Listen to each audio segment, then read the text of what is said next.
Poor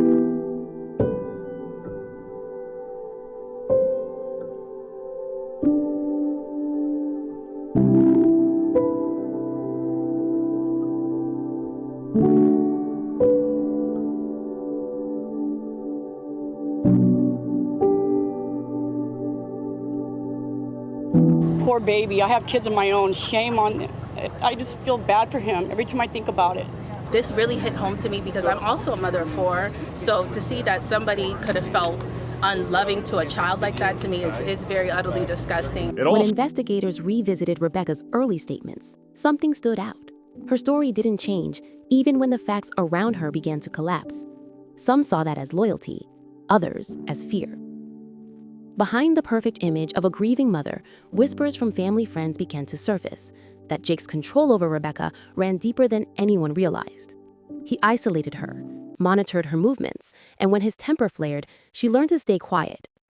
Detectives reviewing phone records noticed something chilling, a pause in communication between the couple during the hours leading to the 911 call. When they finally did speak again, Rebecca's tone, in Jake's presence, shifted from frantic to rehearsed. Authorities never confirmed what was said between them in those crucial minutes, but investigators now believe that Rebecca might have been coerced, trapped in a lie she couldn't escape. To the public, she appeared calm, tearful, pleading. But those who've studied the footage describe something else, a woman blinking through fear, speaking words that weren't her own. Was she protecting Jake or protecting herself from him? No one can say for sure, but one thing is certain. When fear becomes survival, truth becomes dangerous. A mother's plea echoes across television screens. Her voice cracks, her eyes swollen from tears. "My baby, please bring my baby back." That mother, Rebecca Haro, the face of heartbreak standing in front of flashing cameras, begging for the safe return of her 7-month-old son, Emmanuel. But behind the trembling voice and beneath the headlines, questions began to surface. Because as investigators combed through her story, piece by piece, it began to crumble. Why did Rebecca keep repeating the same version of events even after police found no evidence of a kidnapping? Was she protecting someone, or was she afraid of someone? What if the woman we saw grieving in front of the world was also hiding a truth too dangerous to speak? If you're just joining in, welcome to the channel. Don't forget to subscribe and comment where you're watching from, because what you're about to hear may change how you see this case forever.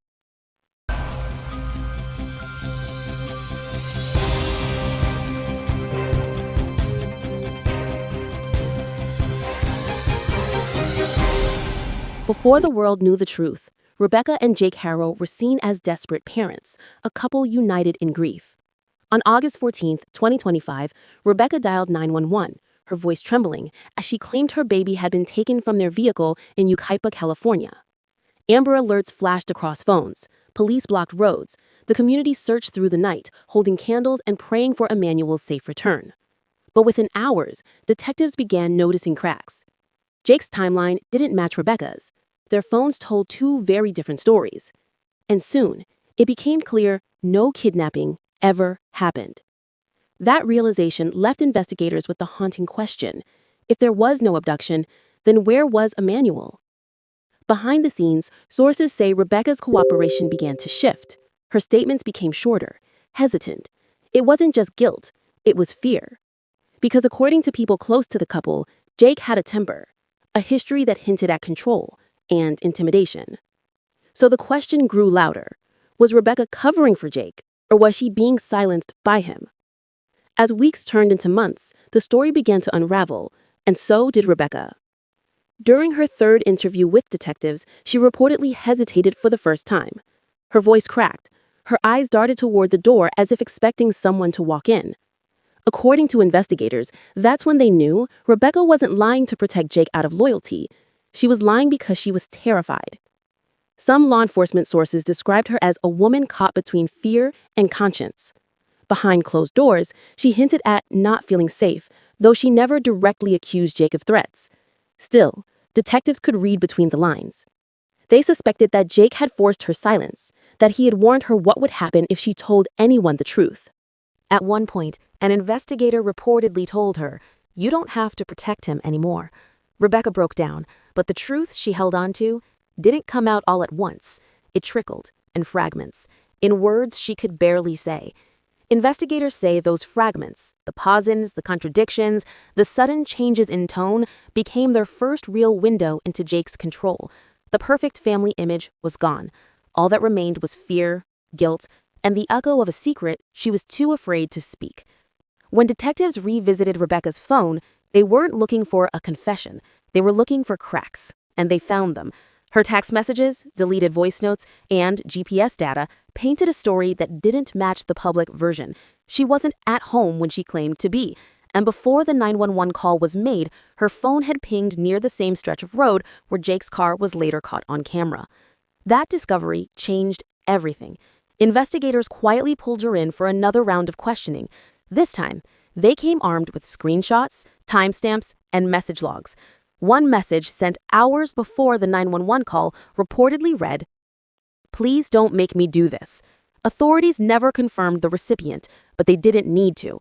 The timing alone raised suspicion that Rebecca knew something had already gone wrong before she called for help. Forensic experts reconstructed deleted conversations, uncovering fragments of panic, messages that seemed to vanish moments after being sent. It wasn't enough to charge her, but it was enough to shake her credibility. Detectives now faced two haunting possibilities. Was Rebecca an accomplice who helped protect a lie, or a terrified mother trapped by fear, obeying the man who took everything from her? One investigator later admitted, "Every time she spoke, we heard both guilt and grief." That's how we knew. This story wasn't just about what Jake did. It was about what Rebecca couldn't say. Behind closed doors, Jake Haro wasn't the heartbroken father the camera saw. He was controlling, calculated, and according to investigators, he knew exactly how to keep Rebecca quiet. In private conversations recovered from Rebecca's phone, Jake's tone shifted from desperate to domineering. Messages hinted at manipulation, guilt, fear, and intimidation woven into every word. Phrases like, "Don't say anything stupid, you'll ruin everything, they won't believe you anyway." It wasn't a direct threat, but the meaning was clear. Jake didn't need to shout, he only needed her fear. Friends later told reporters that Rebecca had started isolating herself, missing calls, deleting social media, and avoiding anyone who asked too many questions. She stopped sleeping, stopped eating. Every public appearance felt rehearsed, as if someone was watching her every move. And maybe someone was. Detectives believe Jake kept a close eye on her during those first chaotic days.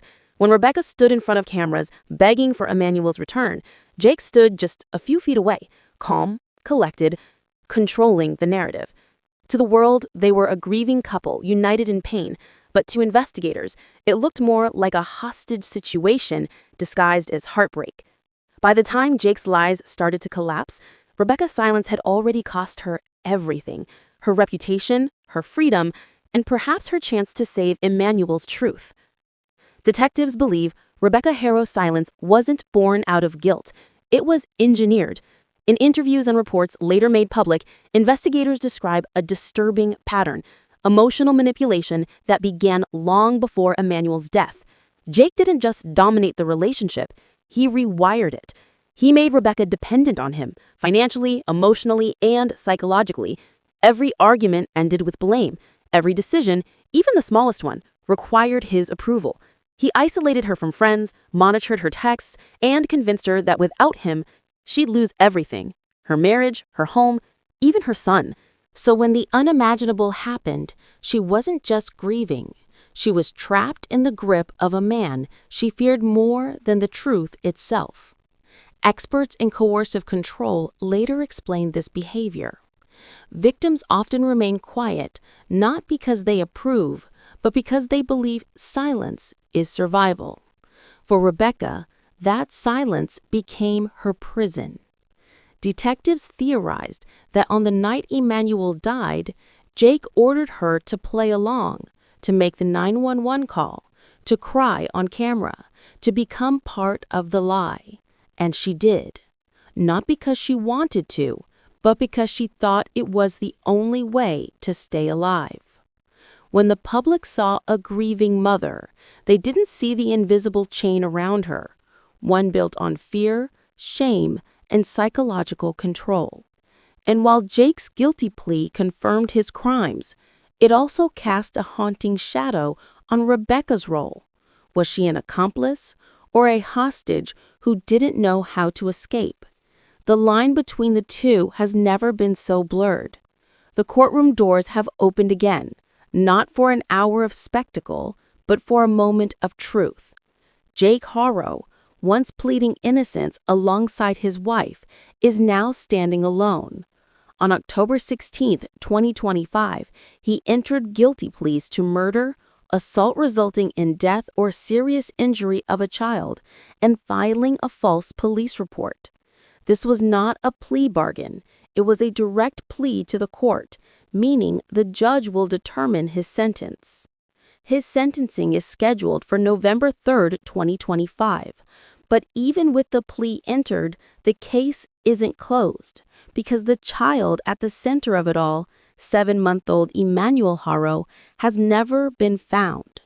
From the moment the investigation began, inconsistencies piled up. Authorities determined the so-called kidnapping story was fabricated. Jake's past also weighed heavily. He had a prior child abuse-related conviction from 2018 in which another child suffered severe injuries. In court, he broke down. His guilty plea confirmed the truth investigators had built piece by piece. Rebecca Haro remains in legal limbo. She is charged alongside Jake with murder and filing a false police report, but she has pleaded not guilty to an amended complaint. Her preliminary hearing is set for November 3, 2025, the same day Jake will be sentenced. Investigators continue to examine her role, what she knew, when she knew it, and why she didn't act sooner. Those questions remain open. Even with a confession, many critical pieces are still missing. Emmanuel's remains are still missing. Without them, full closure remains out of reach. Rebecca's status, while Jake admitted guilt, her legal destiny is still in motion. Her role in the deception is under scrutiny, but not yet legally defined. Ongoing investigations. Searches continue in remote terrain. Investigators hope to recover physical evidence and bring answers to a grieving community. For Jake Haro, the plea marks a turning point. He will face sentencing, and his fate is now in the hands of the court.